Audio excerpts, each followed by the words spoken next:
Hello everyone and welcome to our Football Friday devotional. It's week 9 of the Arkansas high school football season, and after important road wins last week for both Southside and Batesville, they're back home tonight playing in their respective stadiums. The Pioneers are going to host the Greene County Tech Eagles, while the Southerners are hosting the Mills Commons. For both schools, they're both in really good playoff shape. Batesville can pretty much clinch a playoff spot with a win tonight over Tech, while Southside, if they can get that win over Mills, will continue their grasp of the number 2 position in their conference. And if Lone Oak can actually pull the upset on Stuttgart, they can all be in a 3-way tie. So really exciting things there. And a lot of interest will be looking at that Lone Oak and Stuttgart score tonight as well. Tonight is senior night, so it's going to be an emotional night at both schools for all of the seniors, for all the parents, as really everything starts to come to the realization of their careers winding down, playing football and being in the band or being in the pep squad, the color guard, all of those things that come together to make a Friday night high school football event. And all of the seniors, along with their families, are going to be recognized pregame, including our own Alex Cooper that plays for Southside.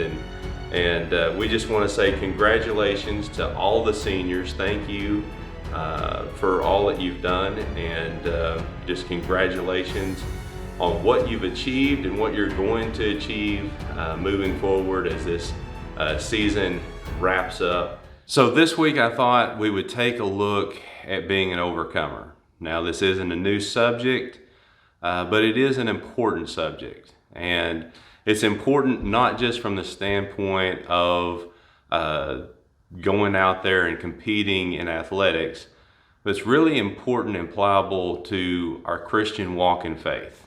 You know, there's an old expression that is really true in sports that you just got to take it one game at a time, because after a big win, if you get complacent, then there's a really good chance that whether it's the next game or somewhere, a game or two down the road, that you end up losing to somebody that you're not supposed to because they just wanted it more than you did.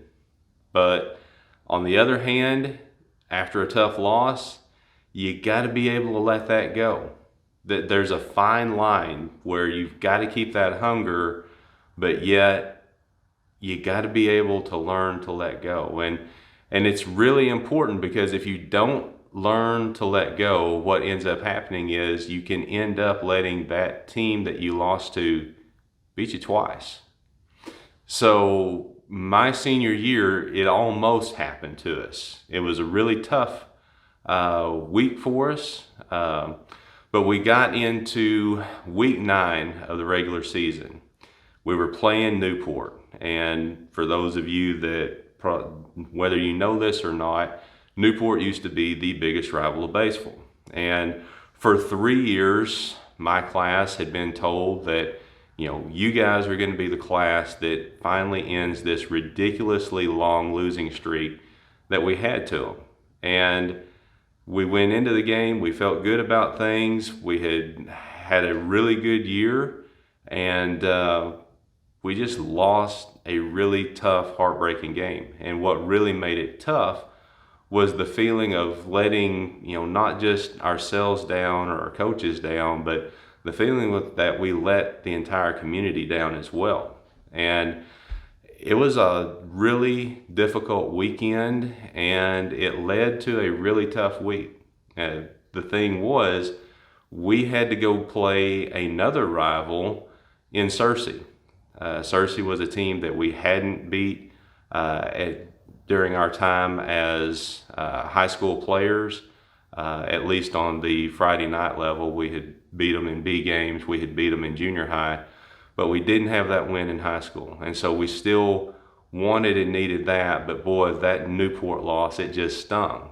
And it was really difficult to move past that one, to be able to focus on Searcy and try to get that win.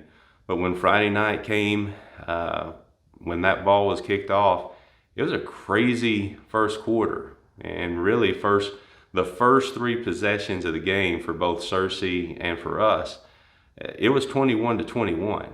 And it looked like it was going to be a game that, whoever got the 56 first was going to win.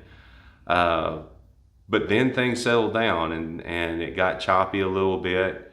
And it came down to we scored a touchdown and got the extra point, and they scored a touchdown but did not get their extra point, and we won 28-27. It was our senior night, and the thing was we were able to walk off the field that night at Pioneer Stadium for the last time as winners. And it was such a great feeling, especially compared to the just feeling of heartbreak that we had the week before. It was just completely different.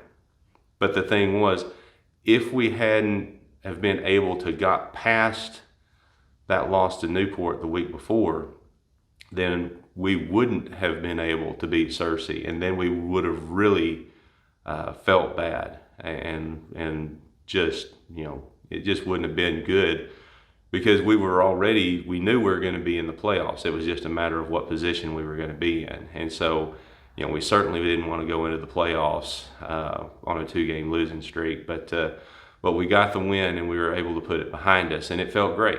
We were just ecstatic for that win, and it's really proven to be probably the more important win between those two rivals.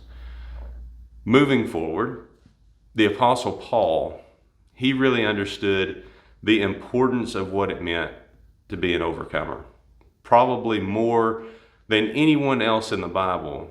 And we see in 2 Corinthians, Paul is going to give us insight into all the different things that he had to endure and overcome in order to fulfill his calling upon his life, to be able to spread the gospel message to the Gentile people, a people that includes you and I. In 2 Corinthians chapter 11 and verse 22 going through verse 28, it says, "Are they Hebrews? So am I. Are they Israelites? So am I. Are they the descendants of Abraham? So am I. Are they servants of Christ? I'm talking like a madman. I'm a better one. With far more labors, many more imprisonments, far worse beatings, many times near death. 5 times I received the 40 lashes minus 1 from the Jews. 3 times I was beaten with rods. Once I received a stoning. 3 times I was shipwrecked. I have spent a night and day in the open sea. On frequent journeys I faced dangers from rivers, dangers from robbers, dangers from my own people, dangers from Gentiles, dangers in the city, dangers in the wilderness, dangers at sea, and dangers among false brothers, toil and hardship, many sleepless nights, hunger and thirst, often without food, cold, and without clothing, not to mention other things. There is the daily pressure on me, my concern for all the churches." Here in 2 Corinthians, Paul is actually addressing the issue of false teachers in the Corinthian church. Now, these false teachers, they really like to brag and talk about all the different great things that they did and had done for God, and just what they were going to do, and just how God had blessed them, and all of these different things. And so Paul has decided that in this particular area, he's going to boast himself about all of the different blessings that God had allowed him to enjoy. And so Paul starts off by talking about how he faced trouble from his Jewish brothers, that they didn't believe that Jesus was the Christ, and he did, and that he was preaching it, and because he was preaching it, they didn't like it, and it led to some really bad results for him. And he also talked about how he went up against people that claimed to be Christians, except they didn't teach the true gospel of salvation, which that made them mad. And because it made them mad, it made them enemies of Paul, basically, or it made Paul their enemy, maybe I should say. And Paul had a lot of different enemies over the years in different places because he taught and taught the true gospel message. And he taught about repenting and changing your ways and your lifestyle. And there was a lot of people that did not like that. They did not want to hear that. They just wanted to keep living the way that they wanted to live and do what they wanted to do, but they wanted to feel like they could go to heaven while doing it. And Paul said, you can't. All of which it led to Paul being beaten. It led to Paul being run out of town. It led to him even being stoned and in prison. But then, even just in serving and trying to get to places to serve God, and just in life itself, Paul faced hardships there. He talked about, or we know that Paul actually was shipwrecked 3 different times. And one time he just was floating out in the ocean waiting to be rescued. And another time he actually made it to shore after being shipwrecked, only to try to warm up by a fire, and a snake comes out to bite him. Now, for a lot of people, they would have thought, man, my luck is terrible, or I'm through with this. I'm not going to keep doing this. Why am I doing this? It's not worth it. But even through all of the different dangers, all of the different obstacles that Paul faced, he understood why he was doing what he was doing. And probably just as importantly, he understood why all of these different hardships were coming at him.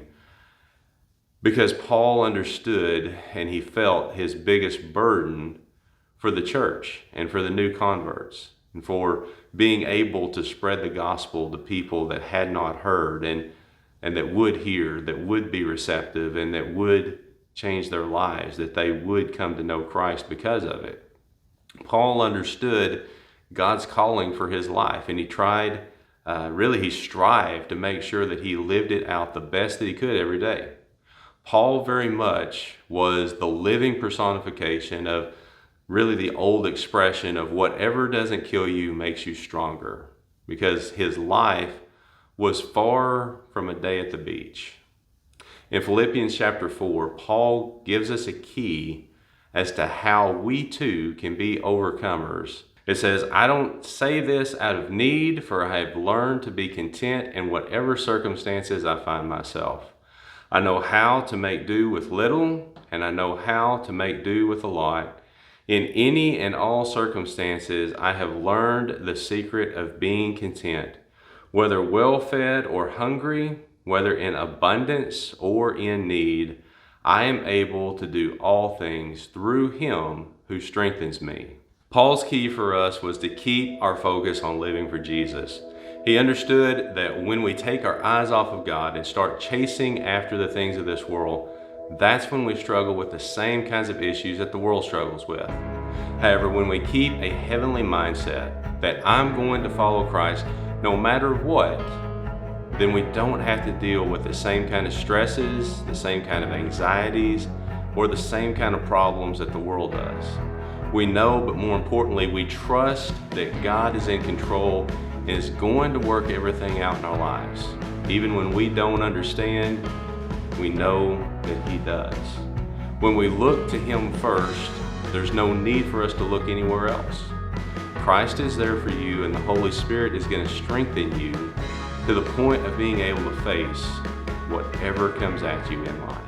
We're going to look deeper into the life of Paul this Sunday morning at 9 o'clock. Students, remember our weekly youth group meetings are Wednesday nights at 6:30. But you can come and eat beforehand. They start serving the meal at 5:30. So remember, that's completely free, and you don't have to be with the youth. You can be someone with teen kids. You can be one of our workers. Parents, you can even come in and eat as well. So join us for that. Good luck tonight, guys.